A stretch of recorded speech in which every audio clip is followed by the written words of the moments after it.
Hi, I'm Nikki Anderson, the President and CEO of the Naperville Area Chamber of Commerce. Welcome to our new edition of Inside the Chamber. Today, we'll be featuring a panel of experts to discuss business success in 2016. If you're looking to grow your business in the coming year, you won't want to miss this program.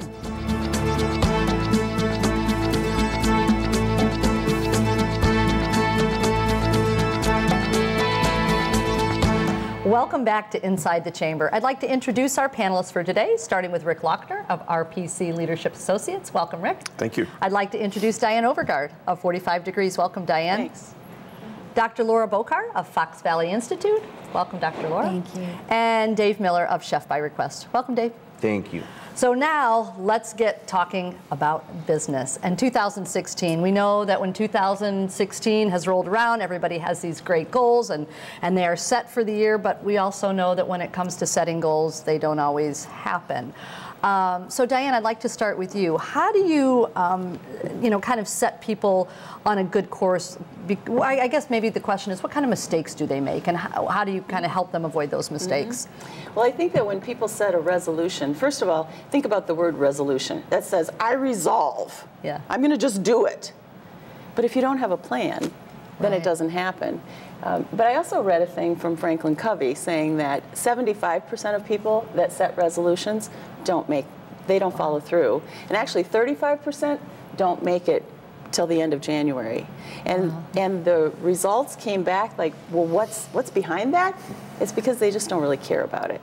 We say, this is my resolution, but if it's not tied to really my mission or my identity or my business brand or something that really matters, then we don't follow through with it. Yeah, interesting. Dr. Laura, do you see that with people, setting resolutions that maybe aren't connected to? Absolutely. It's so important because resolution is like a big dream. It's a wish. And it really I love resolutions because it gets people going. It gets people thinking what's big that I can accomplish, but it can't go anywhere without setting the specific goals. But the most important thing I think that people forget is you need passion attached to it, and you need a why. You need a reason, you need meaning, and if you don't have that last piece, the goal will not be accomplished. And if it is accomplished, it will be a lifeless goal. It'll be, okay, got that done, instead of like, yay, this gets me up in the morning and I want to do it and let's go. And if you don't have that meaning, passion, and why that impart, then I don't know if the goal will be worth it. Yeah, that's great. Rick, so do you think people should set resolutions? I think the term itself has gotten stale. For any of us that like to eat sushi, the first time we're introduced to sushi, the person that invited us did not invite us to go eat raw dead fish, right? Because we wouldn't play. Right. But I will go out to eat sushi any day of the week. So I think the whole idea of resolution has gotten stale. It just doesn't. It has no meaning. It's become society's perpetual joke. So, but to tailor off of what Diane and Dr. Laura have said, what they're both saying is that yes, you have to have the goal, but there has to be a process behind it. We as a business society are great at setting goals, but we really don't do a good job of achieving because there is no process for it. So I've actually quit asking my clients, what are your goals? Instead, I ask them, what is your goal achieving process?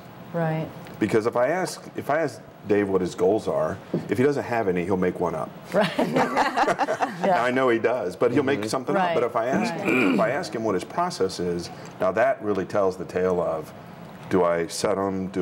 How do I identify my why? How do I hold myself accountable? Those kinds of things. Yeah.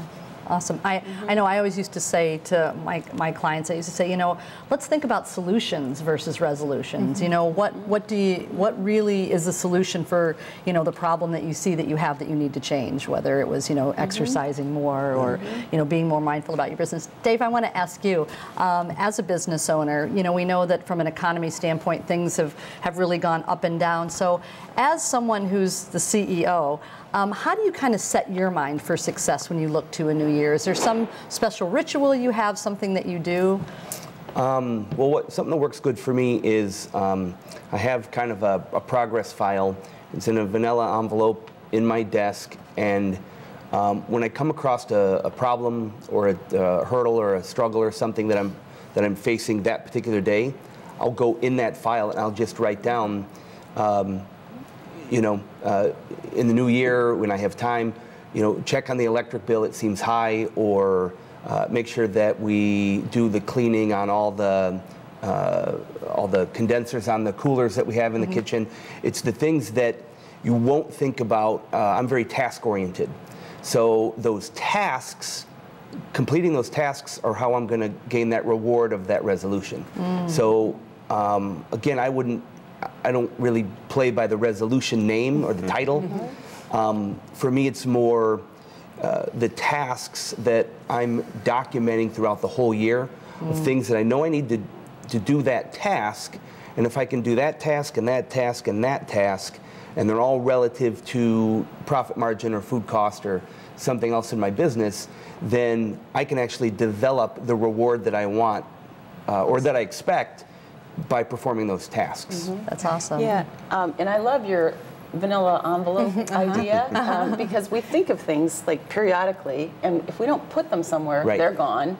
And the one thing that I do like about New Year's resolutions is that it's a stop. It's a natural stop when everybody says, gosh, it's a new year. What would I really like to see changed? And it's just something that the calendar helps us with. So I think that that's a good But I also thing. like, Diane, that you go, also, it's a time for celebration. I think we don't celebrate our successes. It's always like, what didn't we do? What are we supposed to do to get better? Let's celebrate what we did accomplish and then look at what we want to do to make it even better. This is, I think we're in a time where there's so much opportunity and growth and possibilities that too many times I think we look at what we haven't done instead of even the small accomplishments that we've made. Absolutely. And I think that builds the momentum for the mindset for the employees, that if we can even say, okay, I only want 1 cup of coffee today instead of 3, just that little accomplishment can build a positive attitude to really just change the whole atmosphere of the office. So I think celebration is really big, that it gets lost. And I would add, and it's a little bit contrarian, I guess, is the fact that I think part of the challenge is that we wait until the end of the year, right? Celebration, we can celebrate anytime we want. And we right? should. Yes, we should. But by waiting till the end of the year, we're almost letting somebody else dictate the pace in which we live our life, and the pace in which we set our goals, and the means by which we're supposed to power down, reflect, and then start up again by some magical mystery of January. Right. And so it's getting into the habit of just setting and achieving and doing it when it means the most, celebrating, of course, but doing it when it matters most, not just based on some arbitrary 12-month calendar. That's awesome. I want you to think about celebrating your successes while we take this quick break. We'll be right back.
Welcome back to Inside the Chamber, and we are discussing business success for 2016 and having great conversation.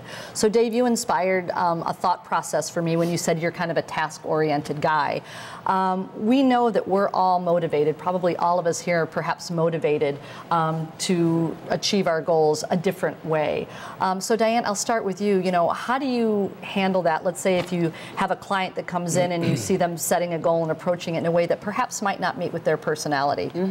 Well, I think that Dave and I are probably exactly opposite. So your task, I am a mountaintop view person. I love getting the big picture of who somebody is. And then, you know, and this is an exercise that I often do with clients. I just say, imagine that you're standing at the top of a mountaintop, sort of like the Grinch looking down at Whoville.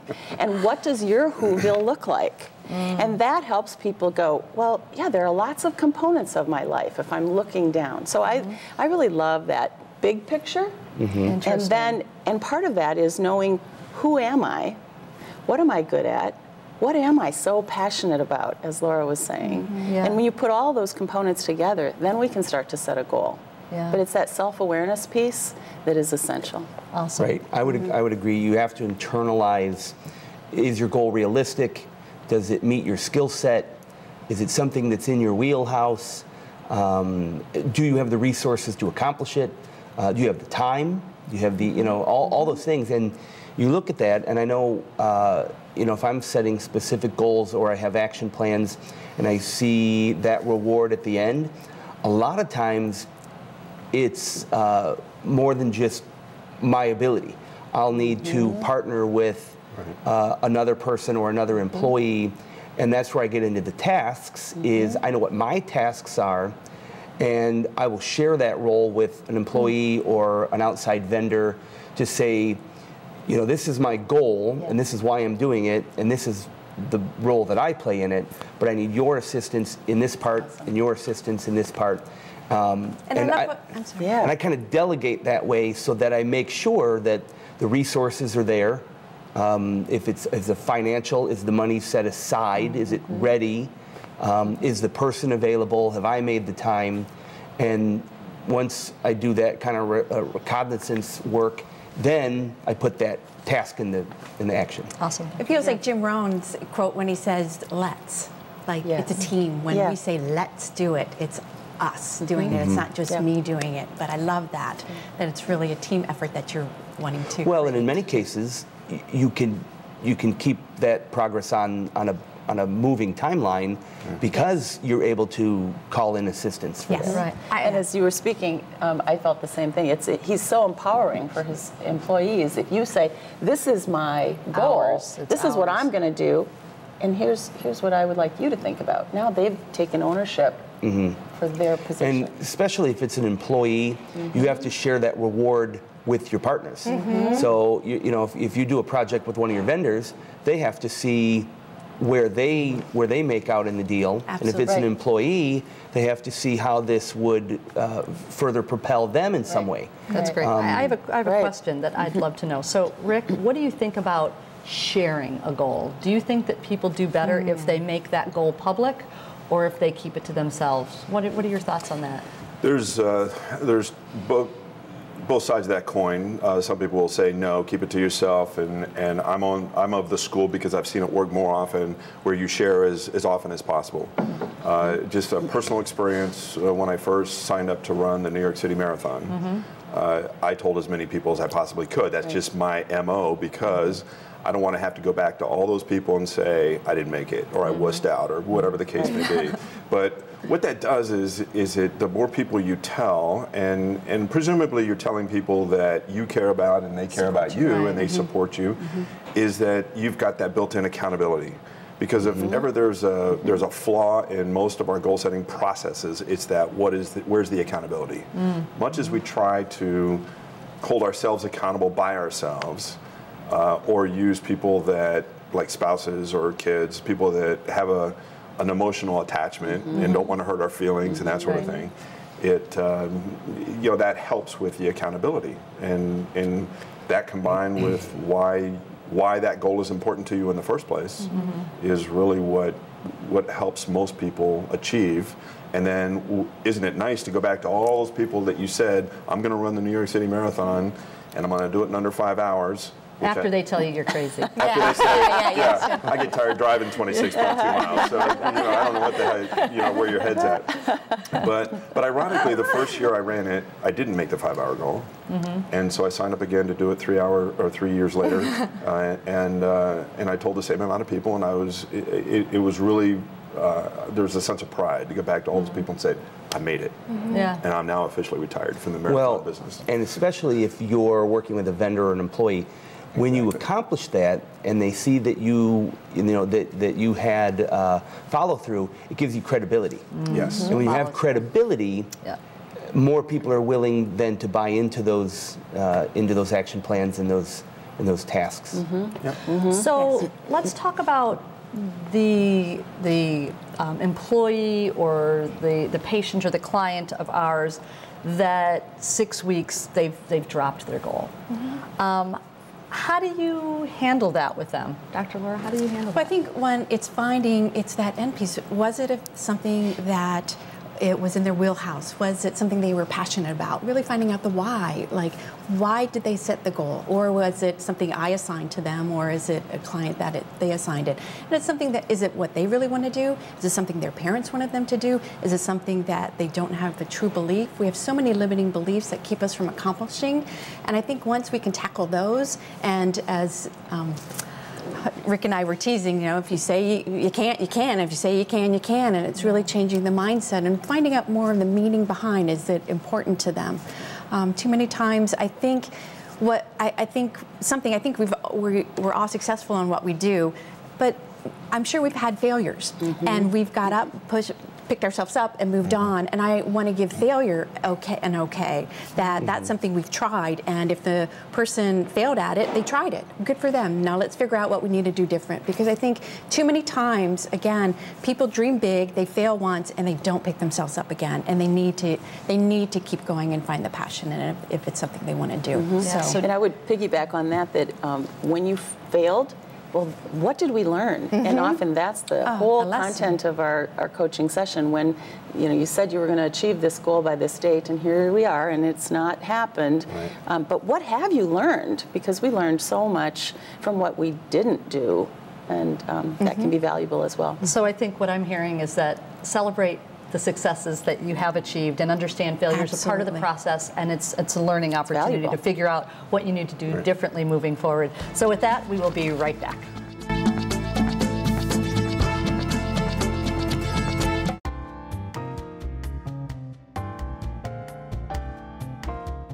One, two, three.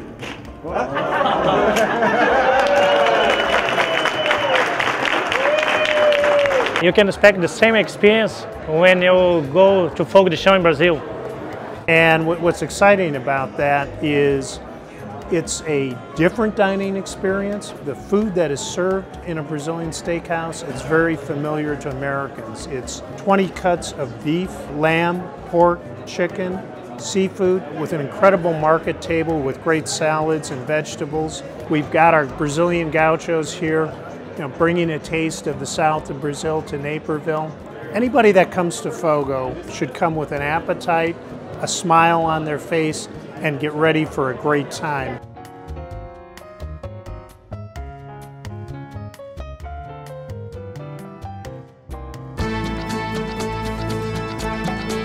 Welcome back to Inside the Chamber. We're talking about business success in 2016 and having a great conversation. So given that our topic is business success, what is success? I know that it can be defined in so many ways. It can be external, it can be internal. So Dave, I'm going to start with you. When someone says success, what do you think of as success? Well, again, I think it's an internalized thing that's different for everyone. For me, it's more of, am I accomplishing goals that I set, and am I making an impact? So for me, I still have a lot of daily access to my employees, and I can tell by their morale if I'm coaching or leading properly. I can tell by the systems and the procedures, are they functioning the way that I set them up to? And for me, if something that I role modeled for and I watch it in action on a daily basis, to me that's a good indication that I've done something properly, thus equaling success. Awesome. That's great. Really good. Dr. Laura? Well, I think I'll piggyback off of what Dave said. I think it's different for everyone, and at the different stages of our lives, because at times the material things are important and that shows success to some people, and a lot of times I think as we get older it's more of a spiritual journey. So success for me personally is that I can wake up and feel grateful and go to bed knowing that I am grateful every day, as well as my mission and my intention every day is to really bring value to people, whether it's teaching them, counseling them, or just reminding Diane how beautiful she is. You know, that's really, I think we forget to do that sometimes. And so sometimes people think that success has to be so big and so measurable sometimes. And sometimes it is just reminding of our humanness and complimenting people and reminding them how awesome they are. And I think we forget to do that sometimes. Right. So. Right. I think, especially as I get a little older, I realize that without sharing this success, it's easily turned into greed, or it's all about me. You know, am I making myself happy? Am I getting what I want? And it really isn't. It's about making that impact on others. You know, there's factors that you can change other people's lives, and you can help other people accomplish their goals. Absolutely. So look at a whole nother side of success. Have you helped someone accomplish their goals? Have you helped someone else succeed?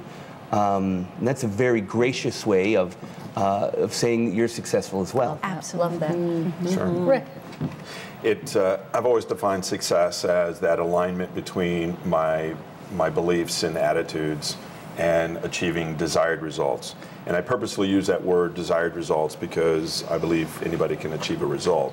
It's whether you're achieving the desired results, and how I've defined success for me personally and professionally. The common denominator are the people around me better because of what I'm doing. And so to me it's that alignment, that integrity, if you will, between your belief system, what you say, what you do, to the desired end of making those around you better than they were if they hadn't come into contact with you.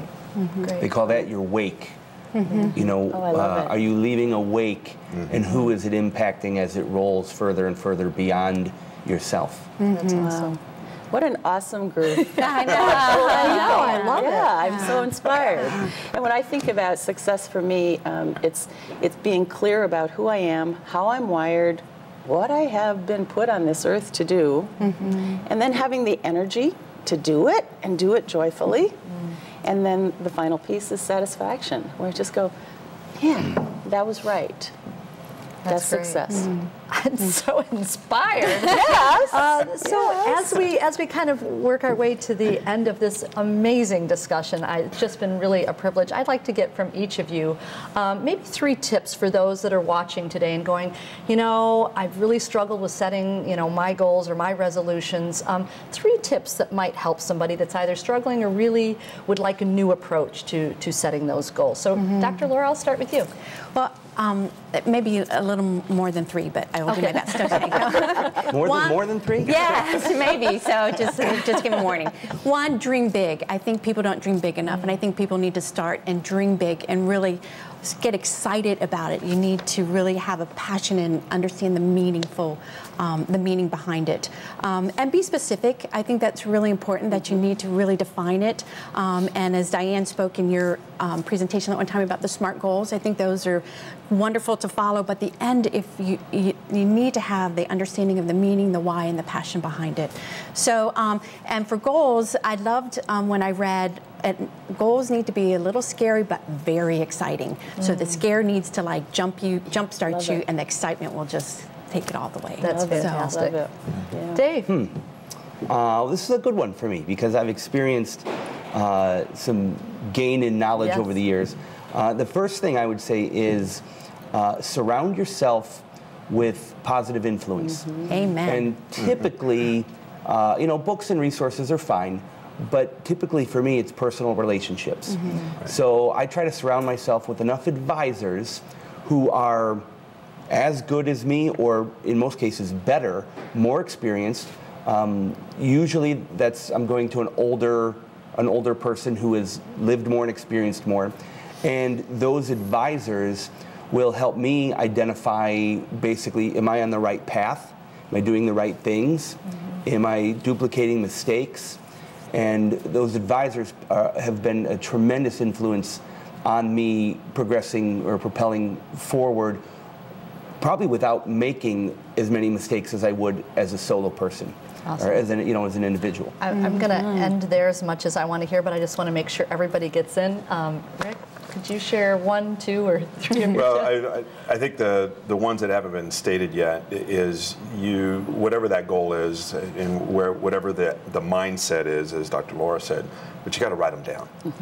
You have to make them visible, because if they're not visible, and how many business owners out there are running their business with all their goals noodling around in their head? Right. It just doesn't work. So you have to write it down, and which includes your why. Your why should be posted somewhere where you see it all the time. Right. And then to kind of play off of what Dave said, accountability is crucial. Yeah. If you don't have accountability, whether it's in a group at work, a coach, a mastermind group, just get one. Get somebody who can help hold you accountable to achieve that goal. Great. Diane? Yes. I think exactly like Rick. My 3 tips were: write it down, talk about it, and get somebody who holds you accountable. And I think the last piece of that pie is take the time to stop at certain points along the way and evaluate. Yeah. Evaluate if you're still going in the path that you want to go in. Yeah, love it. Because that's where the learning will happen. Yep. Dr. Laura, Rick, Diane, Dave, this has been just a wonderful conversation. We'll continue to provide quality programs in 2016, all designed to help your business flourish. So please be sure and join us for our next Inside the Chamber as we discuss minimum wage.